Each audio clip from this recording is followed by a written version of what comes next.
move on to another question, beta. Incorrect about Zenker's. Okay, so what is incorrect about Zenker's diverticulum? Muscle involved is a inferior constrictor. Before we think about what are the options, the examiner is simply asking what is incorrect about Zenker's. Incorrect about Zenker's. That means Zenker's के बारे में quickly देख लेते हैं. तो Zenker's is what? Cricopharyngeal eclasia. Cricopharyngeal eclasia. What happens generally if the cricopharyngeal sphincter tone is tight? What will happen? The pressure in the proximal part will increase.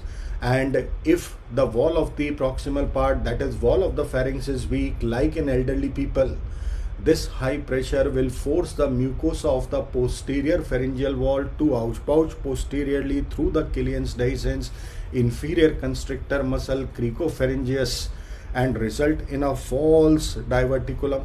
This is an acquired diverticulum. This is seen above the cricopharyngeal sphincter. This is associated with cervical webs. What can happen in these patients if we take a look at the symptoms? Now here in this particular picture you can see when the patient has taken some food, that food will come into the diverticula and that can press onto the esophagus, and then patient will not be able to have more food. So that is what is going to cause dysphagia, right? So dysphagia would be an important symptom.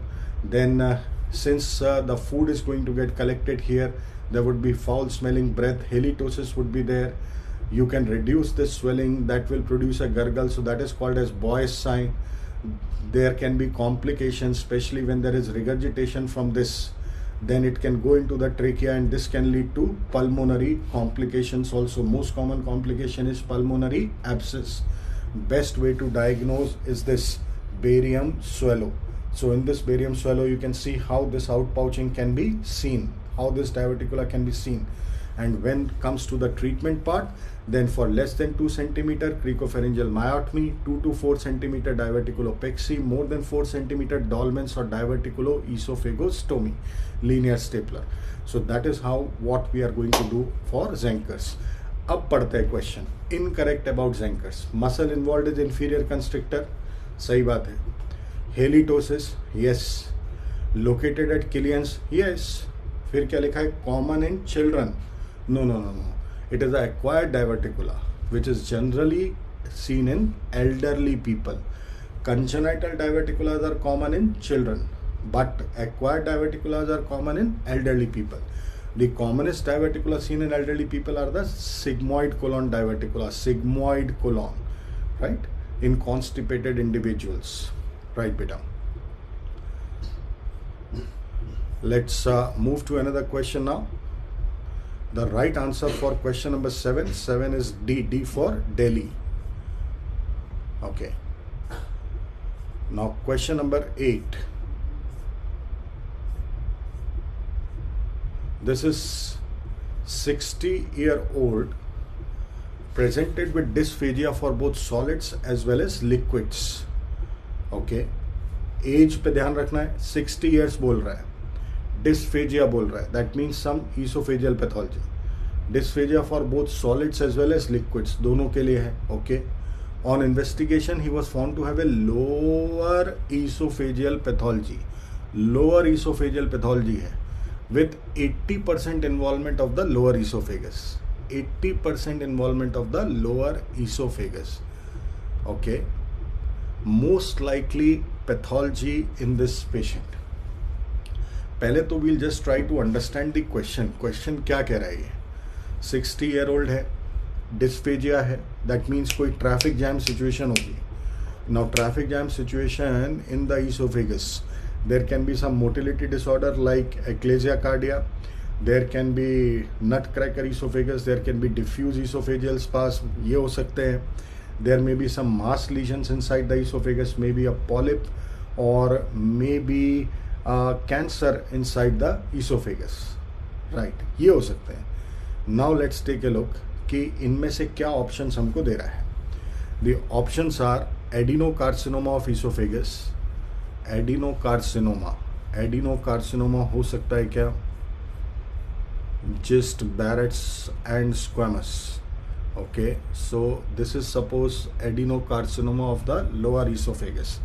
Now in this particular case, there is a possibility कि if this is occupying 80% of the lumen of lower esophagus, 80% lumen अगर occupy होगा तो definitely dysphagia अच्छा खासा होगा and the food will not be going down nicely, right? So this can be a possibility. और क्या option दे रहा है? Gist बोल रहा है. Gist क्या है? Gist is a gastrointestinal stromal tumor. Gastrointestinal stromal tumor. Okay, this can occur anywhere in the GIT, but the most common site is stomach, followed by ileum. So the possibility of gist in the esophagus is less. Okay, then he is saying Barrett's esophagus. Now Barrett's esophagus, beta, as you can see in this particular picture, Barrett's, we know it is just the columnar metaplasia of the squamous lining. It is just the columnar metaplasia of the squamous lining of the lower esophagus. If it is involving even 80% of the esophagus, if it is involving even 80% of the lower esophagus, it is not causing a traffic jam situation. नहीं हो रही है. It is not causing traffic jam. It is just a change in the lining, beta. So this is not going to produce dysphagia like this. Okay, dysphagia would be associated when there is a traffic jam type of situation, either in ecclesia cardia type of thing or when there is a mass sitting here like this. And the fourth option which he says it can be squamous cell carcinoma. Okay, suppose he wants to talk about the squamous cell carcinoma. Now yes, if there is a squamous cell carcinoma, this can also produce dysphagia. Like you can see in this particular picture, it is going to cause blockade of the lumen, right? So this can be a possibility. That means out of the various options what we have, the adenocarcinoma of the esophagus, then the squamous cell carcinoma, these can be the two possibilities for this presentation. Now let us see the question once again. He is mentioning lower esophagus. So lower esophagus में which is more common? Lower esophagus में adenocarcinoma is more common than squamous. So the best answer for this would be adenocarcinoma of the esophagus. Though we know that most common malignancy of the esophagus is a squamous cell carcinoma, but the site of squamous cell carcinoma is upper 2/3, and in upper 2/3 it is the middle 1/3, right? So here he wants to talk about the lower esophagus. We know that the commonest cancer seen in the lower esophagus is a adenocarcinoma, which is associated with GRD, which is a complication of Barrett's. जब तक Barrett's है, patient is not having dysphagia. But when this Barrett's will transform into adenocarcinoma, then patient will have dysphagia, gross dysphagia, right? So the right answer for this question will be A for Agra. Question number 8, the best answer is A for Agra. Now let's move on to another question. All of the following are true about esophageal cancer except. So he is just trying to know what can be the risk factors for esophageal cancer. Oxalate-rich food, Tylosis, chewing betel nut and GRD. Okay, simple question. Let us just have a look at the causes of esophageal cancer. The most important cause was smoking. If it was combined with alcohol, there was a drastic problem. Then consumption of smoked food was there. Less consumption of vitamins, minerals, antioxidants was there. Then it can be associated with GRD. The lower esophageal cancer can be associated with GRD. Then it can be associated with ecclesia cardia. Ecclesia cardia में middle esophagus में cancer होता है, and that is squamous cell carcinoma. it can be associated with Zenker's diverticulum, it can be associated with radiation, it can be associated with human papillomavirus, it can be associated with a very important syndrome, Plummer-Vinson syndrome, which is Patterson-Brown-Kelly syndrome, or sideropenic dysphagia, iron deficiency anemia, glossitis, and esophageal webs, post-cricoid webs, middle-aged females, squamous cell carcinoma, Tylosis palmaris and Tylosis plantaris, right? So these are the different causes of esophageal cancer. Now in these options, Tylosis and GRD, they are clear-cut causative things. Now chewing the betel nut and oxalate-rich food. Generally, the betel nut chewing, गुटखा खाने से, there is a damage to the oral mucosa. So the chances of oral cancer are more with betel nut. But what happens, there are so many people who swallow the liquid of that betel nut. तो जब वो liquid उस betel nut का अंदर जाता है, that might be harmful for the esophagus, and that may lead to esophageal cancer. Generally, oxalate-rich foods, they can cause damage to the urinary lining. They would be associated with urinary stones. Like the commonest kidney stone is a calcium oxalate dihydrate, right? So these oxalate-rich foods, they would be associated with urinary stones, or rarely may lead to urinary cancer. So we can exclude this oxalate-rich food for esophageal cancer. That means Tylosis, betel nut, and GRD, they can be associated with esophageal cancer.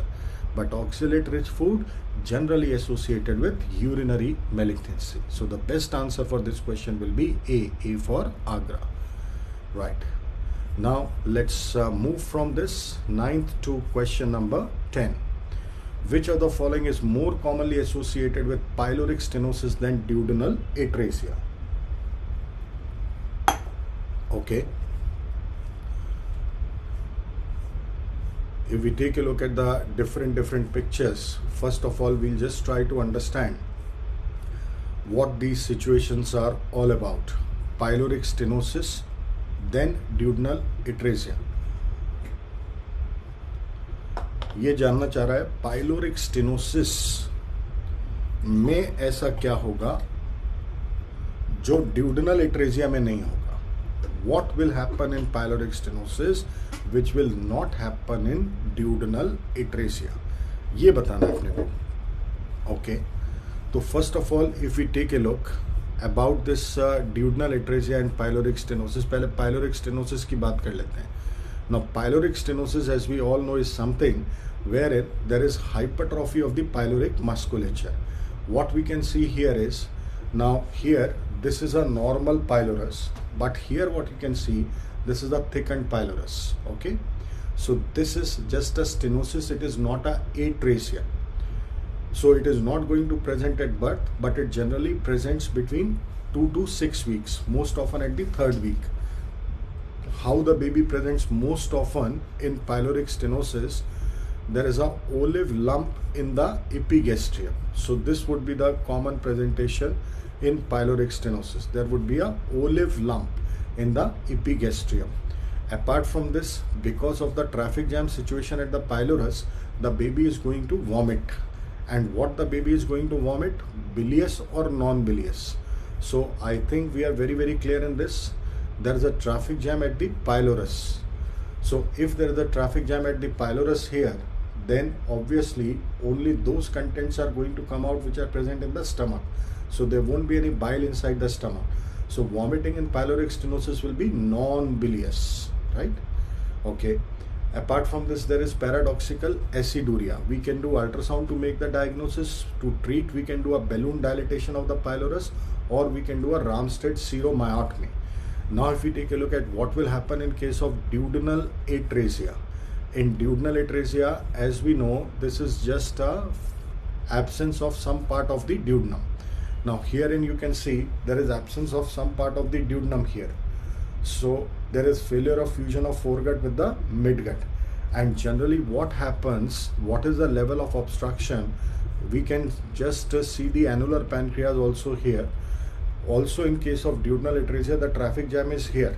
And as you can see, the bile duct is opening in the proximal part. Bile duct कहाँ पे खुल रही है? Proximal में खुल रही है. So this area will be having bile. Okay, there is a traffic jam distal to the opening of bile duct. So when the baby will vomiting, the bile is also going to come out in vomiting. So in case of duodenal atresia annular pancreas, the vomiting would be bile stain. And we know that when we are doing X-ray in case of duodenal atresia, then a characteristic sign what we see is a double bubble sign. Now here in this particular picture, we can see the different bubbles what we observed. For example, this is a single bubble sign. So this is suggestive of pylorus. This is a double bubble sign, so duodenal obstruction. And this is a triple bubble sign. So this is suggestive of jejunal obstruction. That means in case of pyloric stenosis, what we are going to find is a single bubble, but in case of duodenal atresia, we'll be finding a double bubble, right? And the treatment for this duodenal atresia is duodenostomy. Duodenostomy is what we are supposed to do. Okay. Now let's take a look at the question. क्या पूछना चाह रहा है? What he wants to know. Which of the following is more commonly associated with pyloric stenosis than duodenal atresia? तो pyloric stenosis में ऐसा क्या मिलेगा जो duodenal atresia में नहीं मिलेगा?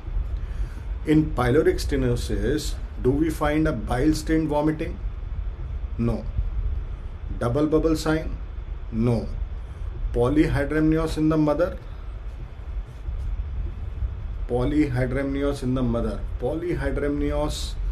Why? In esophageal atresia, yes, the baby was not able to swallow the saliva. So esophageal atresia babies, they were presenting with polyhydramnios during pregnancy in the mother.